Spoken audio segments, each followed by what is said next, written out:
But you want to get inspired. It took us 2 acts of Congress to get the World War II memorial built. The first one authorized it, and then they spent 10 years or so debating about what to do, and finally Bob Dole, bless his heart, in the Senate said, enough. We're going to build it. We're going to settle on a design and location and build it, and we passed another act of Congress because we were losing these guys at, I think it's $10,000 a month.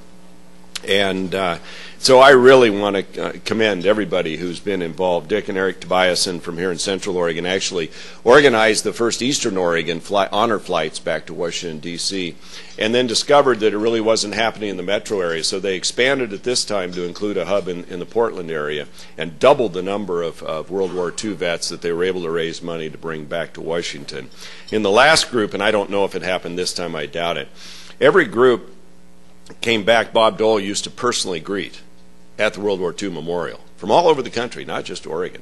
And then his health got bad, and he had to lay off that for a couple of months. And the last group of Oregonians prior to this one was the first time he had been healthy enough to come back out to the mall and talk to these guys and share their stories. I don't think he probably got down there this time. His health is not that good.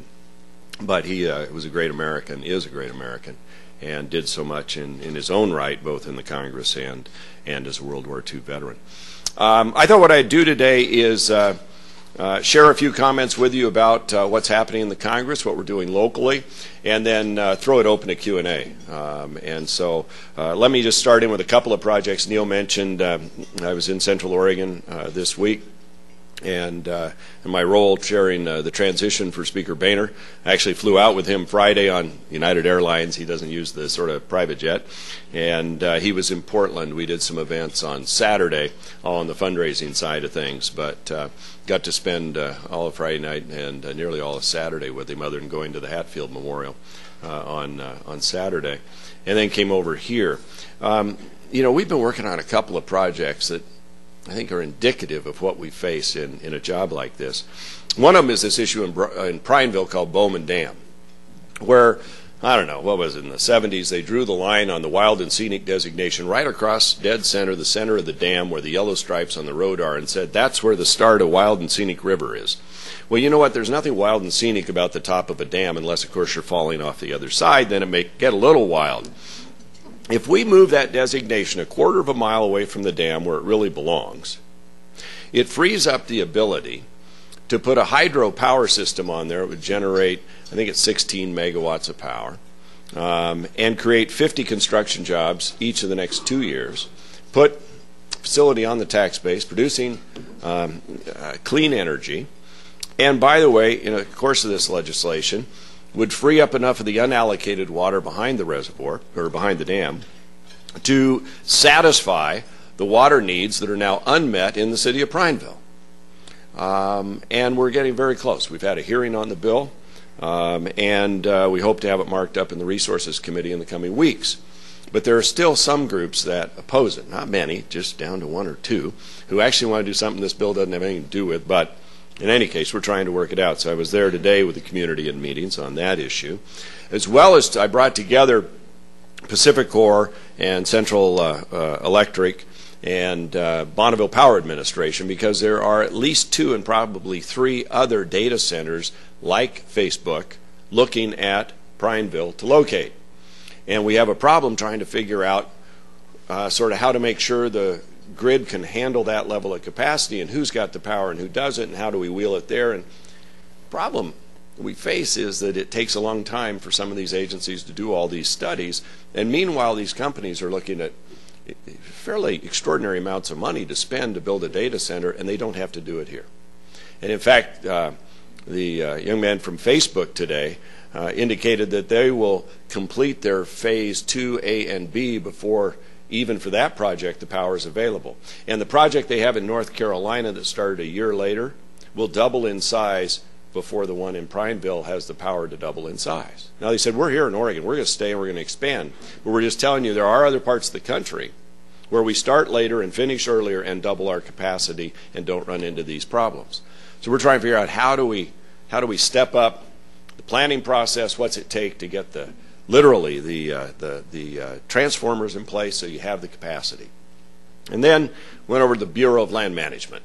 And one of the issues we're dealing with there is a little right-of-way issue for a rock quarry to go over a half a mile of BLM land. It happens to cut across the kind of top of a rectangle at the road that's been there for 50 to 60 years out across the desert to this quarry. So they're trying to get the bid to sell the rock from their quarry for the jetty work in Astoria. And it's something like 100 jobs, quarrying this rock, hauling it up to Astoria and all that. And the only other place that has this type of rock that they need is in Canada. And all this company needs is the BLM to give them the right-of-way to use a road that's been there for 50 to 60 years and put new rock on it. They started at the end of June, and the initial indication when they came to us was it would be 1, 2, maybe 3 years before they could get it through their process to figure out if this company could use local rock to go on a rock road that's been there for 50 to 60 years. We've all sort of been involved, senators' offices and mine, and we just want to keep the pressure on. They'll now have their environmental assessment done by Friday, not 3 years from now. They'll release it Friday. They'll have 2 weeks of comments, and if nobody really objects, then this thing can move forward, and the company will know sometime in November. But they need to get this done. And it's number 107 of 107 rights-of-way issues for driveways and roads like that just that BLM office in Prineville is dealing with right now. This would have been number 107, except they do have the ability to kind of maneuver a little bit, and they did in this case, and I commend them for it. But had it just fallen by the wayside, it would have been number 107. It would have been 2 or 3 years. And do you think that company that they're trying to sub to for the rock would have waited around? No. And we would have lost those jobs. And so there's a lot of things we can do that don't cost money, that don't require borrowing money, just fixing some of these processes and procedures. And we're trying to do the same thing on forests. You know, the end of this month, which is about now, 3 days from now, and the government will stay open. The Senate did pass the extension. We're all fine. Is when the authorization of funding for the secure rural schools expires. This is county payments. Remember, we've been through this since about 2001. And each time we've reauthorized it, we've tried to find the money, and it's difficult to do. And I'm just going to tell you there's no pile of $5 to $6 billion sitting in a drawer somewhere in Washington to reauthorize and fully fund county payments again. You know, the super committee is looking to cut $1.2 to $1.5 trillion over 10 years. It's not an environment where you can go back and say, hey, Oregon really needs this money and we get, 2/3 of it, and isn't there just a couple of billion you can send our way? And by the way, you got to pass legislation to reauthorize it. So we're trying a different approach. With the support of county leaders on both sides of the aisle, we're trying a different approach, and that is to dramatically change how we manage our federal forests, to allow for active management again, that would generate revenue, treat them more like forest trusts. So you're going to the state land board meeting. Take a look at what Washington State does with their Department of Natural Resource lands. They treat them as a trust, a forest trust. And they harvest and they produce revenue in the hundreds of millions of dollars a year range, and guess what? It comes back into the state's coffers. The state of Oregon does that with the forest lands that we have in many respects, and it's a productive addition to what comes in for schools. We're thinking that if it works well for Washington State and for Oregon, why couldn't we have a similar system for the nation's forest lands? As I came in and out of here this summer, in the last month or so, with that dollar fire burning up on Mount Hood, which we're going to investigate what happened there. This little fire started as a lightning strike up at Dollar Lake on Mount Hood. And I'm told, and we'll get to the bottom of it, that the call from the district ranger was had, and she said, is it in the wilderness? And the answer was yes. She said, we'll let it burn, and she proceeded to go on vacation. A couple of days later, 48 hours I believe, the winds came up and that fire ran 3 miles around the side of Mount Hood and almost into the Bull Run watershed. And at the end of the day, we know it's cost $9 million to put out and maybe more like 20 before it's done. We have to do better than that. We have to do better than that. And you all have faced these fires here as we have in Central Oregon. You know, how many summers the Sister's been closed to traffic because fires are burning right down to the highway. So I drove over from Portland on Sunday morning. I was reminded once again coming around by Subtle Lake. I remember Ray Clarno almost in tears after that burn saying, the tragedy is my grandkids will never see the forest I grew up seeing. And I remember cutting a TV commercial up there about, right after the fire, a year or so later, as I was trying to promote my effort to get in after these fires and clean up and harvest the burned dead trees while they still have value. And as I told my wife as I drove her, I think that's right where we cut that TV ad. The same burned dead trees are almost still standing. You know, there aren't as many as before. And yeah, there's some new growth coming up. But you think of the material that was lost. And then I pointed out as we drove around past Saddle Lake, where the Forest Service had gone in and done the kind of treatment I'm talking about, those trees did not get burned out. A few of them did, but most of them survived because the brush was out. And there's been a lot of work done along those lines because of the Healthy Forest Act that we did pass. But there's so much more we can do. And I think when we look at America's economy and the tragedy and problems that we face in this country, we cannot borrow and spend our way out of it. But we have these great vast resources, whether there are forests or oil and gas or other things, that we can access and we can use if we would just allow ourselves to do that in a responsible way. And so we're working on a lot of those.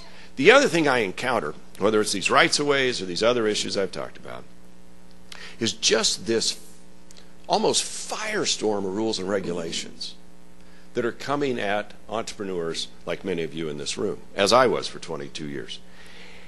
There are some 4,257 rules right now coming out of the federal government. Dodd-Frank alone is projected to write 400 regulations on the financial sector. Anybody here in that sector? You know what's coming at you. The President's health care reform legislation is now law. The regulations out of HHS now total more than 6,000 pages, and they've only just begun. Sort of the old Carpenter song, we've only just begun. The IPAB that was created, which is this independent board of, I think it's 12 members, will make, without opportunity for any appeal, the decisions going forward on what Medicare will pay providers. This is all housed within HHS, and they're going to come up with these schemes and schedules and all, and they don't report to anybody. 6-year terms, reappointed once, and 6-figure salaries, and literally don't answer to anybody, and you cannot appeal their decisions. Now, why does that matter? Because there's no recourse if they come up with something you agree with. Remember the flap over whether Medicare should pay for women getting mastectomies after a certain age or before a certain age. This board will have that kind of power to make decisions like that on what Medicare covers and doesn't cover. That affects what health care does get covered and whether you even can see a provider because it affects the rates. And they start with the medical community, go to the hospitals thereafter, and it has a big impact. So we're working on a number of rules and regulations. There's a little cement plant out at Durkee, if you've ever driven around by Baker County on I-84, called Ash Grove Cement. Been there, I don't know, I remember driving by in the 70s. It uses limestone out of the quarry there. It has a little higher mercury content than others. It's one of 2 plants in the United States that under the EPA regulations now would be shut down if they're enforced as they've currently been written. And we've battled this because under the Clean Air Act there is the authority to create a subcategory and achieve savings. This company has put $20 million to meet the state's requirements in the latest technology, carbon injection, to remove more than 90% of its emittance, of its pollutants. They're up about 94-95% right now. And EPA's new rules, if they were to take effect, would take them to 98% and shut them down. There's no technology that allows them to do that. It's 107 direct jobs, 654 indirect jobs. Baker County is probably the biggest thing on the tax rolls. And we're just trying to figure out why. There's no case of mercury poisoning in Baker County ever been reported. And if you look at a map, you can see where most of that pollution comes in from China. And guess where the cement's coming in from that we're not producing here? Ta-da! Do you think they have the same environmental rules we have? No. So I tell you these things. I mean, you got the Boiler Mac. I don't know if you just saw Seneca just put $50 million into a biomass facility in Eugene and just got fined. It's the latest technology in the world. Just got fined for emitting pollution. It's the most sophisticated biomass facility, probably technology in the country. And I just read today where they just got fined by the EPA because they emitted more than they should have in something. And they're thinking maybe it's the test. They don't know. You know, you can't grow an economy this way. 4,257 major rules coming. So we've got a bill we're going to bring to the floor soon called the REINS Act that would require Congress to vote on regulations that affect the economy by more than $100 million. Then at least you've got somebody you can at least get near and hold accountable. But you know what rule writers get paid to do? Write rules. And we can't even get at them. And I don't get, this isn't a partisan thing. This was going on during the Bush administration. You go back. All I know is if this Boiler Mac rule they're working on were to go into effect as approved, it's 200,000 jobs that the pulp and paper industry says they'd lose in the United States. So when you wonder what's driving this stuff offshore, part of it's our regulatory scheme. So we need some sort of moratorium. Now, let me, without getting into all this other stuff I've got up here I could talk to you about, I've gone on far too long. Let me stop with that. I'd be happy to take your questions on tax policy, the CR, budget, whatever you want to talk about. Can you show us your graphs? No. There's nothing on them. They're blank. That's kind of the no. So, actually, I'd be happy to. This shows you, called the path ahead tidal wave of debt. If you just operate on current law in terms of federal spending, if this precedes the debt commission and everything we're doing now, but if you hadn't done anything, if you just operated on what you've already committed to and made no reductions or changes, this goes back to 1941. It's a percent of GDP in the U.S. This is 2001 here. And as you can see, unchanged, that's what happens. Unchanged, that's what happens. Now, this is, everybody's contributed to this, by the way, and over time. Now, the budget the House passed, which I have a chart that lays this down, I don't have it with me, over time would take it down like this and you'd pay off the debt and get balanced. We're not operating on that right now, but at least we passed it. Now, fun I had with Kim Ward, or at least I thought it was a little fun picking on Kim. I know none of you want to pick on Kim ever, but people ask, so what's the driver of this? And you hear a lot of debate in the public side right now about tax policy. We just need to tax the rich. They ought to pay their fair share. And we ought to have a debate about tax policy and who's paying and who's not. And does that solve our problem anyway? But the discussion I'd love to have is, what will bring that money off the sidelines into the economy again? What brings the trillions that are offshore back onshore rather than be kept offshore? And I'll get into that in a second. But this is a chart, and this is all from, well, I guess this one's from Heritage Foundation, the budget chart on federal spending. And it really looks at, the red line is spending as a percentage of the gross domestic product of the United States, and the bluish line is revenue. And as you can see over time, the revenue line, while we've had ups and downs, some of it tax policy, most of it probably the economy, has generally averaged about 17.7%. Spending, and this gets back to this chart, if you kind of see the overlay here, spending is this goes out to 2021, by the way, which would be right here on that chart. Spending is, I'll be your Vanna White. Neil, you're a lot of things. You will never be my Vanna White. I don't know. I'm still struggling with this chart. I don't know if it makes sense to you. But what it shows is percentage of federal income taxes and which group pays them. So this gets at that question, who's actually paying the taxes that come into the federal government, okay? The dark purplish down here, blue, this is the top 1% of income earners in America. So these are the richest of the rich right here. That, by the way, starts at $380,354 a year and up. This is the next 2 to 5%, which is $159,600 to $383,000. So combine those two. And by the time you get to the top 10% earners, that's this green line, and this is through 08, you're at $113,799. So if your income is $113,799 or more, you're in the top 10% of Americans in terms of income. And by the way, you're paying 70% of all taxes paid to the federal government. Which raises the question, oh, by the way, you get up here, the top, now this gets you to $67,280, and you're at the top 25%.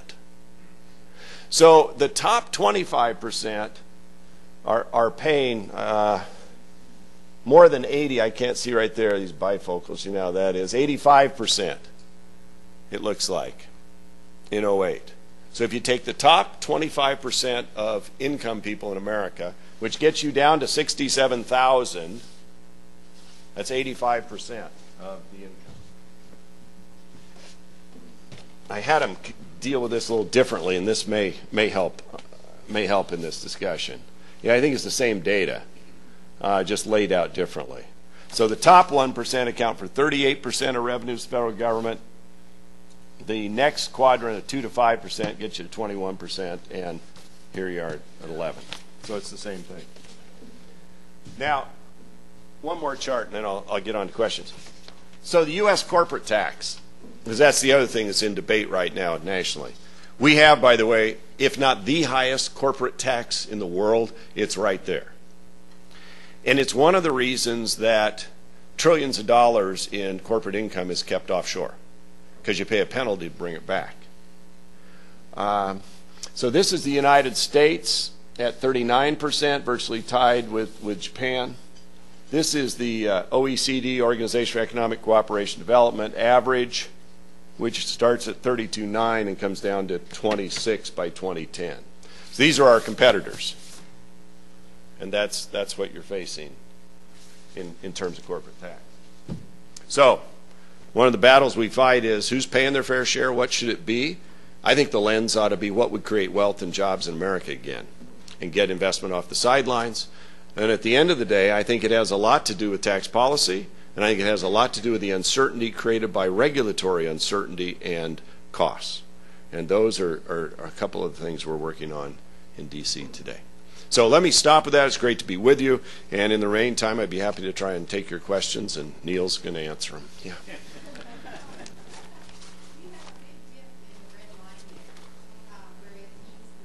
Yeah. Yeah. So this is about 2006 or 7. So I could say a couple of things about that period of time. The voters changed out how Congress ran in '06. So there was that of one-party rule going forward. I'm trying not to be partisan. This is a real life what happened.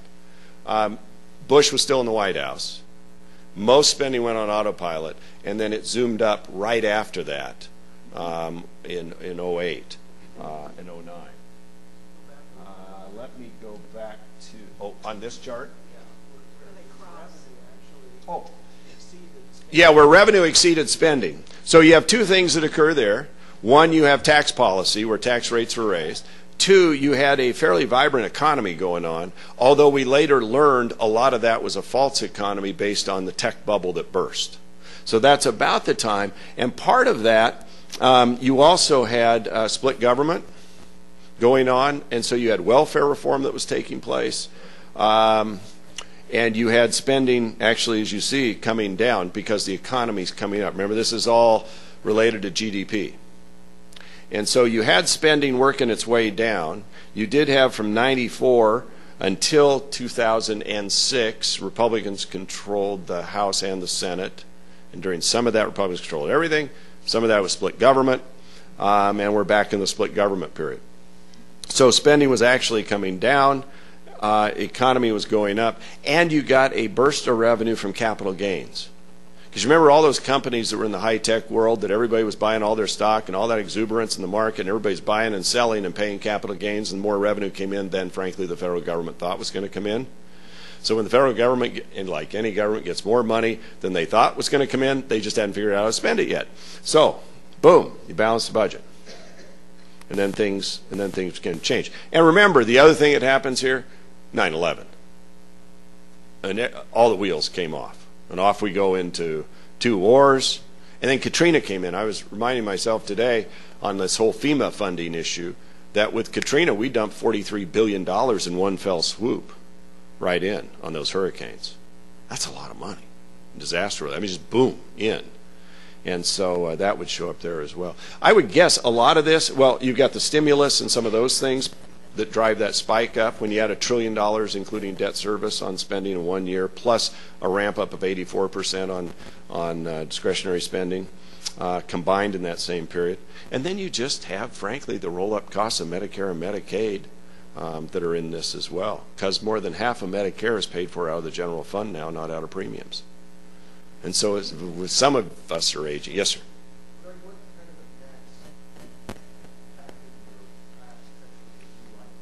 Yeah, I would. I think you ought to put everything on the table. All the loopholes, all the exemptions, everything. And then evaluate them through what I call this lens. What are they doing? Do they still serve a purpose? Do they create jobs? Do they, do you need to do everything you're doing there? Because I read the other day, we just triggered over for the first time in the history, there are more deductions than there is collections. I think it's like 1.9 trillion in collections and 1.9 trillion in deductions, 1.8 trillion in collections. So there are a lot of holes drilled in the tax code. And, there are some things you just say, should we still be doing the ethanol subsidy, for example? Yes, no, I don't know, but why don't we have that discussion on a very logical basis? And so I would do that with the notion that we need to lower the corporate rate because the shareholders pay it. And it really, in a competitive world that we're in globally, it affects us badly. I remember from, I flinch on those fair tax, flat tax sorts of things because I lived through them in Salem when I was on the Revenue Committee, and about a third of the people like fair tax, about a third like the flat tax, and 2/3 want to kill you if you're for either one. It's like Oregon, we hate a sales tax. Washington hates an income tax. And I remember our debates that if we only had 3 legs of the milking stool, we'd solve our problem. Well, California has all 3, and they're going broke. So it really does. That tax policy matters as a component of economic development. And so the flatter and fairer, the better for me. But when you've got a country, you think about this, where more than 50% of Americans are right at that number, pay no federal income tax. Is that fair? And what does that breed? And I think that's something that we ought to have a discussion about. Again, who's paying? Is it at the right level? But what makes us competitive ought to be the first thing we ask. Not demonizing one group of Americans against another so the government gets more money. And we got to reform government. Kim, no response. I'm just stunned. I really am. Israel-Palestine. I was fortunate at the end of August to spend a week in Israel and met with Shimon Peres and the number 2 from the Palestinian Authority. Look, Israel is our best friend in the Middle East. It is one of the lone, if not only, real democracies there. It is vibrant, and it is under attack. You realize Israel, if you stretched it out in our district, would go from Portland to Pendleton, and at its narrowest be 9 miles wide, and its widest be 50. And you've got President Abbas in the Palestinian Authority, who is pleading with the United Nations for statehood in violation probably of the Oslo Accords, which everybody agreed will negotiate this settlement. And he can't even go into the Gaza Strip, that's also under Palestinian control, allegedly, because they'd probably kill him. So he hasn't been there in 5 years. The best way to solve this problem is for the Palestinians and the Israelis to sit down and work this out. That's easier said than done, as it has been for centuries and generations. But it is the only way to get a true settlement. I don't think it's the place of the United Nations to come in and declare statehood on Palestine. I disagree with that in many respects. And so we're trying to push forward. Meanwhile, it's a pretty rough neighborhood. With the Arab Spring in Egypt, the Egyptians have a peace treaty with the Israelis involving the Sinai and Gaza, which everyone is encouraging them to continue to uphold their treaty obligations, and basically they are, except, as you know, it's gotten a little more lax in the Sinai, and now weapons are coming in pretty freely into Gaza and then being shot over into Beersheba and other parts of Israel. Can you imagine if 50 miles from here, Madras was shooting rockets at you? How would you be feeling? Just indiscriminately shooting rockets. I think you'd probably have a little tete-a-tete with Madras at some point. This is what's going on in Gaza and Israel. They have been able to sort of shut down the suicide bombers that used to come into Tel Aviv and elsewhere because of the fence. And even those who are on that side and used to engage in that activity admitted publicly it's made it real hard for them to do that, and there's virtually been no instance now of that kind of attack. The U.S. needs to play a constructive role, and we need to try to encourage this settlement to occur. It's in both of their interests to have a two-state settlement and then move on. But that needs to first make sure that the other state next to you actually believes you should exist. You know, if imagine if Washington says, by the way, we don't think Oregon should exist at all, and we'll fight you tooth and nail, and one of your other neighbors says, we think we should wipe you off the map, and we're building atomic weapons to do just that. And I'm just talking about Iran and Palestine now. I mean, you get into Lebanon, you get into, at least Jordan is still friendly. But it's a tough, tough neighborhood. And they've been a great ally and friend. And frankly, we're in a lot of partnerships on some advances in weapon technology and all that is saving our troops' lives in Iraq and Afghanistan. Yes? The House passed down. Yes, sir.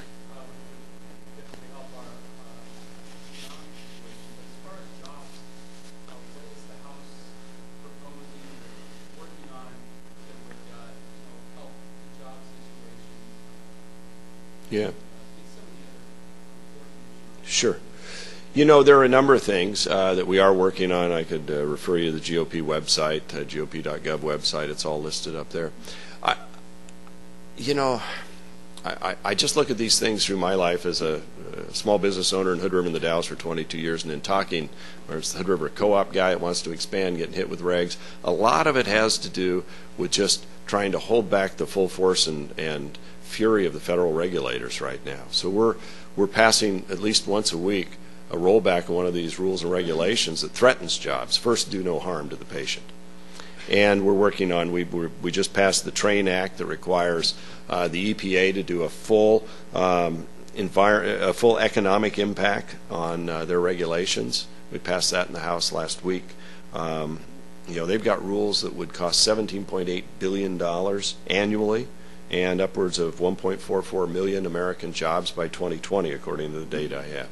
So, we're trying to address the regulatory side and put in place both the RAINS Act and the TRAIN Act, and I don't know who names these things, but anyway, they have too much time on their hands.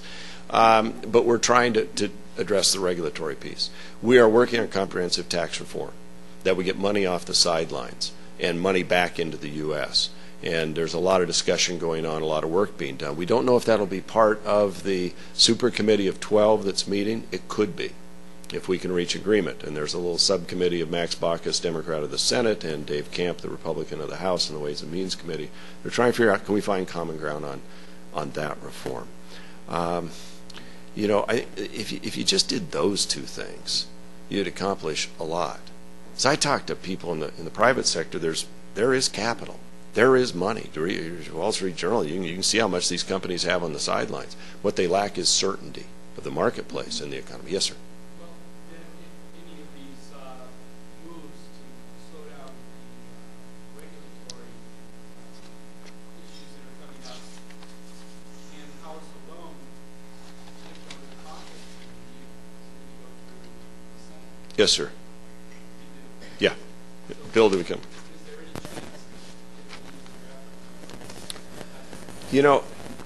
I hope so, but we only control 1/3 of the process in the House, and I got asked. I won't get into all this, and so we're trying to do what we can to, on a good day, get 218 in the House, and we've had some days we didn't quite have 218 like last week, but we got them back in line, and so we're trying to come up with sound policy we think works and move it through. The Senate. Part of the reason the Committee of 12 was created and the rules under which it operates was basically an admission by, whether you do it publicly or not, Harry Reid and Mitch McConnell, the Senate cannot function in anything big. Between filibuster and unlimited amendment, they can't get anything done.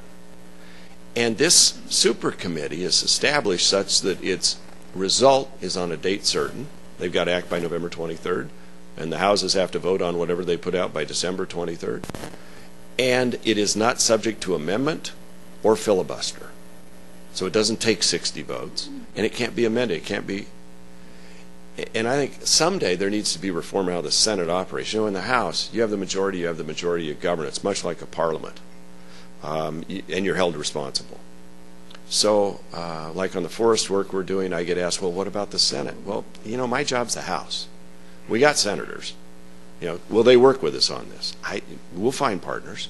Yeah, I think so. Will we find 51 or 60? I can't tell you yet. But at least we're acting. Yes, sir. Where are we on immigration right now? There are a number of initiatives underway. I'm of the belief it's like bad plumbing. You know, when you come home and there's water leaking out under, the first thing you do is turn off the water.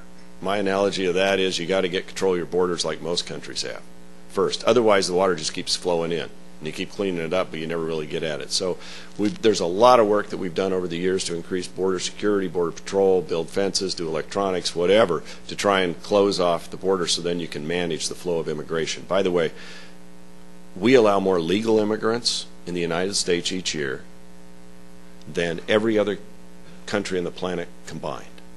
So we're not like the anti-immigrant country. Second, we need a guest worker program to fill positions that we can't fill. I grew up on a cherry orchard in the Dalles, and those cherries would still be hanging there from the 60s if we hadn't had people that probably couldn't vote here picking them. And I know that's the case today throughout agriculture. And so before we make employers the absolute, both enforcer and felon, the government needs to step up and do its part to manage this flow. In 1986, Congress passed something called Simpson-Mazzoli. It did three things. It said we're going to control the borders, we're going to make employers responsible through that I-9 process. Any of you deal with that? You take the photocopy of his two IDs, put them in the file, and go away. And that everybody was here illegally, you could get amnesty. Clear the decks. Well, that was 1986. Today there are more people here allegedly unlawfully than there are in the entire state of Pennsylvania. It's over 12 million people. The notion we're going to pack them up and bust them out is pretty irrational.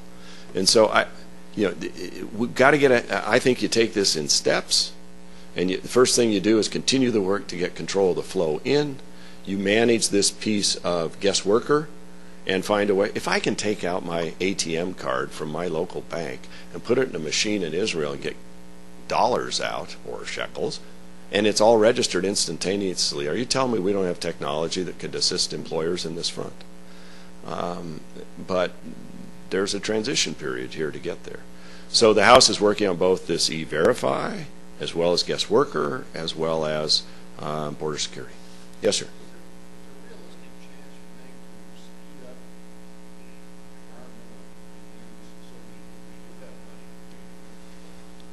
Yeah. Right. Yeah. Oh, unbelievable.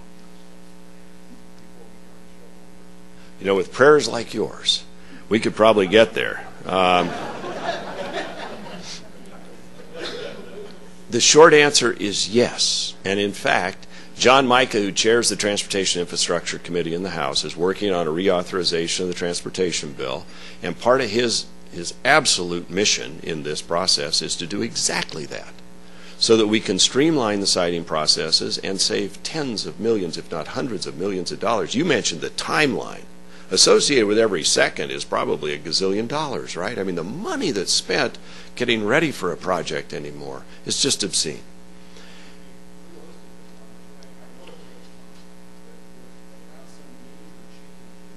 Yes, sir. Yes, sir. Right. Right. In the Transportation Reauthorization Bill, which is a 6-year bill that funds the transportation projects, we intend to embed in there changes in the law to attack exactly the problem you've identified and the concern that I share. So it would actually be a change in law to get at that, to allow for more expedited siting. It's much like what we're talking about on forest policy. You know, these forests all go out, and we pay them to do 10-year management plans. Do you know how long it takes them to do a 10-year management plan? 10 years. By the time they get it done and fully approved, most of the time it's 10 years old. And they've spent tens of millions of dollars getting there. I had a forest supervisor not long after I took office down in Southern Oregon, I think it was in the Rogue, tell me that she had to do an aquatic study to replace the steps on a fire lookout tower. And I said, do we have fish that climb mountains now? I'm not making this up. What we put our federal workers through is outrageous. It is unbelievable. Well, this deal I just told you about in Prineville. This is I wish I had the picture. Mr. Adams here is recording all this, so I have to be careful my adjectives I'd like to use to describe my feelings sometimes. It is phenomenal. It's a gravel road. It cuts across a corner of this BLM. They, by the way, when it cuts across the corner, are supposed to do all their other environmental work for the whole parcel.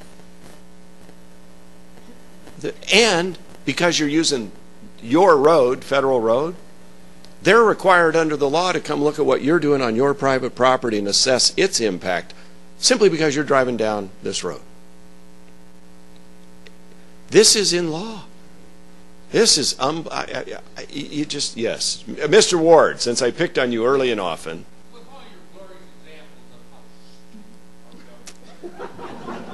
seriously, are we doing other people have been, I'm 67 years old. You don't look a day over 70. Kim, I'll tell you, it's not though. I'll tell you, I'm making this stuff up. I have never felt more concerned about the future of our country than I do today. I'm the best depressant you can bring out anymore. Because I hear all these stories, and my staff, Nick Strader, I'm glad could attend his Rotary Club today. Did you find him? I mean, this first time, right? And usually at his office because there's protests. Usually, yeah. The protest today at the office in Bend is at 4 o'clock. It's the Postal Workers Union and the Democratic Central Committee now. Don't get me started on that one. But, you know, I give you one more example here. Hood River Supply. I've known Pat McAllister forever. We kind of arrived the same time, I in the radio business, he to take over this co-op that was in some level of trouble. He's a terrific guy. He bought an orchard, so he does 2 jobs. He's turned this thing around. He wants to do a $3 million expansion of the farmer co-op building in Hood River. He, when I was in the legislature, had to redo, remember Lust, the leaking underground storage tanks? I know where some of you are going. So I worked with him on replacing his fuel tanks at the farmer co-op. He got red tagged one day, and he called me because he wasn't really happy about that. Because the contractor that the Department of Environmental Quality said was on the approved list to do this type of work, the construction contractors board said, no, he's a residential contractor, not an industrial contractor, so on our books you can't use him, and I'm red tagging the job and shutting you down. So you had one agency saying he's on our approved list to do the replacement for the tanks, and another agency saying I'm fining you and shutting down your job because you used a contractor that's not supposed to do that kind of work. So of course I, like Neil did, and well, Mary did all the work, we know that. You call both agencies in and say, can you guys get on the same page and get off my constituents' back? And we did, and they pulled the red tag, and they straightened out how they do all that. Well, so I'm meeting with Pat. He wants to do a $3 million expansion. EPA has now come back to him. He's done his tanks. He spent hundreds of thousands of dollars. They should last 30, 50 years, whatever. That's his mindset, and that's what he anticipated, and they're built to do that. And now they're coming back and saying, well, you know, we may do this what is it, 85, whatever, more ethanol in your gasoline, and we're not sure those tanks will meet this new requirement. And your pumping station that'll cost you $85,000 to replace, that's not going to work either. Now, he was going to move the pumping station when he does his $3 million rebuild of his facility. So he corners me for 20 minutes because he's saying, look, I'm not sure what EPA is going to do to me on the tanks. And my timeline may be different than EPA on my pumping station because I'm going to move it when I do my rebuild, but I can't move it until I do my rebuild, but EPA may make me. Now I got to cash flow all this. And this is going on all across our district, all across our state, all across America. And these knuckleheads in Washington don't understand that impacts job creation and capital expansion and use. So what do? Wayne, what do? You sit on your wallet if you have one left, right? Cash is king, you hoard it. and you don't invest it. And that, I think, in some measure, is a contributing factor to our economy. We got all this other uncertainty. What we have today, in my final note, just to thoroughly take you off the line to Prozac, I asked John Boehner, Speaker of the House, others have too, what do you worry about at night? What keeps you up at night? And you know what keeps the Speaker of the House up at night is Europe and what is happening there and the contagion that may find itself on our shores. And when you see Greece, we could fix Greece's problem with what I'm going to generate in my spectrum auction bill if it all goes through. $15 to $18 billion, you could probably solve Greece, but you cannot solve Spain. You cannot solve Italy. And all of that is interconnected into our banking system. We don't know how deeply. And if we don't get this fixed here, and we have the opportunity in this country to lead the world again, by showing you can step out in front and reform the spending, reform the programs, still take care of the people, be smarter about it, maximize our own resources, and if we do that, others will follow. You know, I had a great privilege to meet with some of the leaders of, these European countries, the President of the Czech Republic and the Exchequer and the Defense Minister of England, and you realize when you're in discussions with these folks, we are NATO. We're 70% of the money, and we're virtually all the technology and anything forward. Nobody has aircraft carriers but us. We are NATO. And why does that matter? Because if we go upside down, who fills that goal? Why do you think we got dragged into Libya? Nobody else could do what we could do technologically. Nobody could do it. There isn't anybody else in the world that can do what we can do. If we can't maintain and get our economy going again, there is a threat to the world in who fills that vacuum. And when you watch China and what's happening in Russia and the partnerships they're building with South American countries, and you watch Iran in that same mix, this is still a very dangerous world. So we not only have an obligation, we have a responsibility to get this done right, to join together and make these tough decisions that gets America working again. If we get back to work, we can and solve some of these other policy problems that have gone far too long, then we will rise back up and we will be strong. And isn't that what we want to leave to our kids and the next generation? You know, heaven help us if we turn this place over in a wreck to them. They never, the World War II vets that we started with didn't do that for us. And we owe it to them and the next generation to get this right. So thank you for letting me join you today. Thanks for your input and work, and thanks for being fellow Rotarians.